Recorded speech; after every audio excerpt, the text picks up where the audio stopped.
Arnie Ginsburg looks at these photos at the Portland Museum of Art the way the rest of us might look at our high school yearbooks. He knew many of these stars, and he was one of the most famous radio voices of the rock and roll era.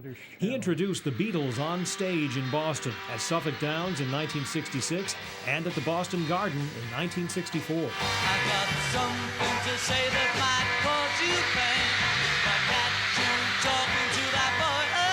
This is a picture of the front row. I had a seat in the front row naturally because I was the MC and had to sit somewhere.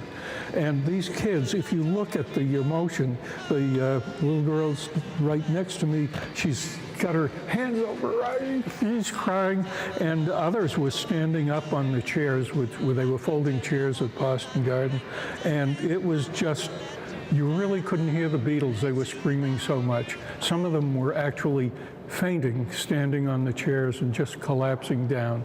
But this is the Beatles. And in the newspaper, it was on the front page of the paper, it said, "What the Beatles saw." Because I told you before, oh, you can't do that. The editor said, "Unidentified man on the right seems unimpressed by it all." That was me. He was there to introduce the Rolling Stones as they began their 1966 U.S. tour in an unlikely spot. The early Stones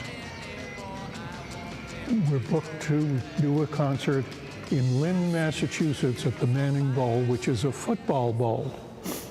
And it was rainy, a little rainy, drizzly that night. The group was about 90 minutes late.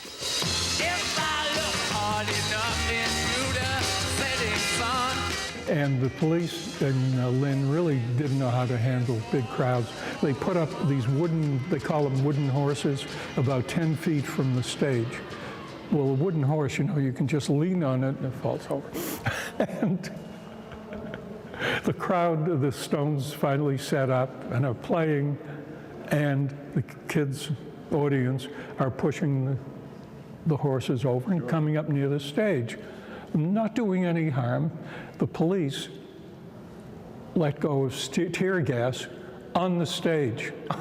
So Mick Jagger and I, and Brian was in the band then, and I think he knew he was in the band, and we got tear gassed.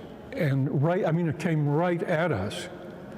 And I've never experienced tear gas before or since, but it works. It is awful. And poor Mickey, he still remembers that and will never forget it. Arnie met Janis Joplin through a friend who was her road manager early in her career. He called me up one day and said, Janis Joplin and Big Brother was a Big Brother in the Holding Company. We're appearing somewhere on the South Shore Saturday night. We'll have a party Sunday afternoon. What it means, what it want, what it means, what you want, wow! He said, "You gotta come." I said, "Oh, give me the address," and it was on Mass Avenue in Cambridge. And I'm looking for the address, and I realize it's an industrial area. And the building I see with the right number on it, and it said, "Such and such iron lung factory." They manufactured iron lungs there.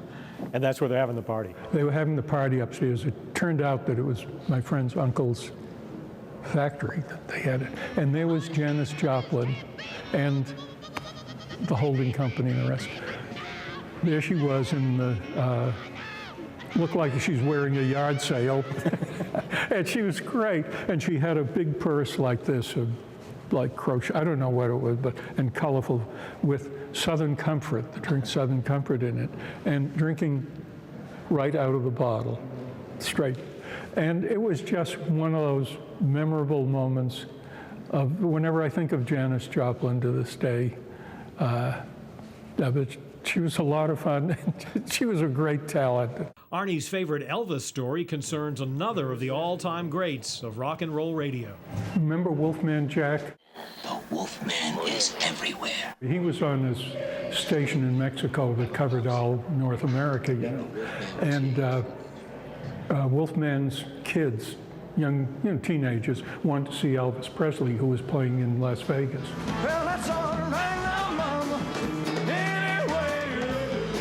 So Wolfman goes to the hotel, brings in, and has his 2 kids, and they watch the thing, and they're happy, and the thing ends, the show ends, and Wolfman and his 2 kids are getting ready to go when this big guy comes over and says, "Are you Wolfman?" And he says, "Yeah." He said, "Elvis would like to meet you."